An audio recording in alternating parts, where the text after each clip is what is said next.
Hello বন্ধুরা, টুসি রান্নাবাটি চ্যানেলে সবাইকে স্বাগতম। আজকের আমার রেসিপি ঢ্যাঁড়স চিংড়ি। এই ঢ্যাঁড়স চিংড়ি বানানোর জন্য আমি 250 গ্রাম ঢ্যাঁড়স আগে থেকে কেটে একটা বড় পাত্রে নিয়ে নিয়েছিলাম। এখানে একটা কড়াইয়ে আমি কিছুটা সর্ষের তেল দিয়ে দিলাম। তেলটা একটু গরম হয়ে গেলে আগে থেকে কেটে রাখা ঢ্যাঁড়সগুলো আমি ওই কড়াইয়ের উপরে দিয়ে দিলাম। এখানে আমি হাফ টেবিল চামচ লবণ দিয়ে দিলাম, হাফ টেবিল চামচ হলুদের গুঁড়ো দিয়ে ঢ্যাঁড়সগুলো একটু লাল করে ভেজে নেব। ঢ্যাঁড়সগুলো আমার প্রায় ভাজা হয়ে গেছে। আমি এবার একটা প্লেটে এগুলো তুলে নেব।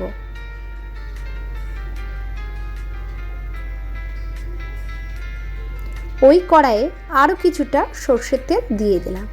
তেলটা একটু গরম হয়ে গেলে 1 টেবিল চামচের মতো 5 ফোড়ন দিয়ে দিলাম।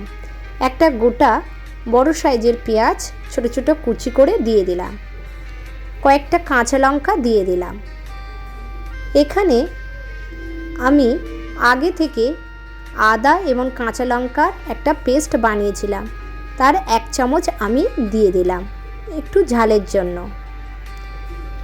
এখানে আমি আগে থেকে 300 গ্রাম চিংড়ি কেটে পরিষ্কার করে তাতে নুন হলুদ মাখিয়ে রেখেছিলাম, সেই চিংড়িগুলো এই কড়াইয়ের উপরে দিয়ে দিলাম ভাজার জন্য। চিংড়িগুলো প্রায় ভাজা হয়ে গেছে। এখানে আমি নুন বা হলুদ কোনোটাই দিইনি, কারণ আগে থেকে মাখিয়ে রেখেছিলাম বলে আমি এখানে চিংড়ির উপরে দিইনি।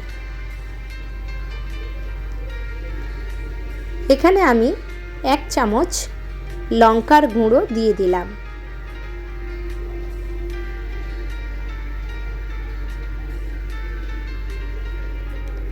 এবার আগে থেকে ভেজে রাখা ঢ্যাঁড়সগুলো ওই চিংড়ির উপরে আমি দিয়ে দিলাম।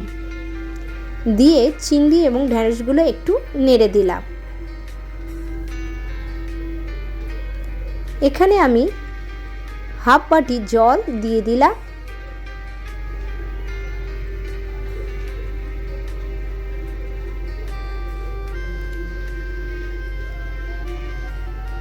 এক টেবিল চামচ আমি ভাজা মশলা দিয়ে দিলাম। হাফ টেবিল চামচ চিনি আমি এখানে দিয়ে দিলাম। দিয়ে একটু নেড়ে 5 মিনিটের জন্য আমি ঢাকনা দিয়ে ঢেকে রাখলাম। 5 মিনিট পরে আমি ঢাকনা খুলে দিয়েছি। ঢ্যাঁড়সগুলো প্রায় আমার সিদ্ধ হয়ে গেছে।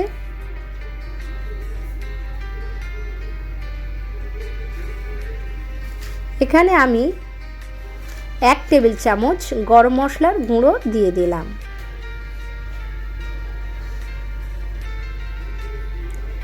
ঢ্যাঁড়স চিংড়ি আমার রেডি হয়ে গেছে। আমি একটা পাত্রে এটা তুলে নেব।